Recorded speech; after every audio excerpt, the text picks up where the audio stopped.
Big boss 6 నుంచి ఒక promo విడుదలైంది. ఆ ప్రోమో గురించి ఇప్పుడు చూస్తే బిగ్ బాస్ హౌస్ లో కొందరు దొంగలు పడ్డారని తెలుస్తుంది. కంటెస్టెంట్స్ తమ క్యారెక్టర్లో ఉండలేక టాస్క్ మధ్యలో నిర్లక్ష్యం వహించడంతో బిగ్ బాస్ కోపంతో ఊగిపోయిందన్న విషయం మనకు తెలిసిందే. ఇలా కోపంతో బిగ్ బాస్ ఈ టాస్క్ మధ్యలోనే రద్దు చేసింది. హౌస్మేట్స్ మళ్ళీ ఎంత బతిమాలినా సరే బిగ్ బాస్ మళ్ళీ ఆ టాస్క్ ని మొదలు పెట్టలేదు. ఆ టాస్క్ లో భాగంగానే కొంతమందిని దొంగలను హౌస్ లో పంపించి స్టోర్ రూమ్ లో ఉన్న కిరాణా సామాన్లు తీసి బయటికి పంపించాడు. ఫ్రిడ్జ్ కూడా ఖాళీ చేసేశారు.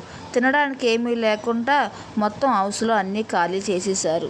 ఇంకా ఇది ఆకలి రాజ్యం అంటూ అందరూ గోల చేస్తూ ఉంటారు. ఇక్కడ ఏది కష్టపడకుండా రాదు అంటూ మాట్లాడుతుంది. ఇక ఫుడ్ కోసం బిగ్ బాస్ మరొక టాస్క్ ఇచ్చిందని తెలుస్తుంది. అయితే దీని భాగంగానే అందరూ పరిగెడుతూ ఉంటారు. అయితే సత్య మనం నిన్న చేయలేదు కదా, ఇవాళ పనిష్మెంట్ తీసుకోవాల్సిందే అంటూ చెప్తూ ఉంటుంది. అయితే ఇదంతా ఈ ప్రోమో చూస్తుంది ఆకలి గోలతో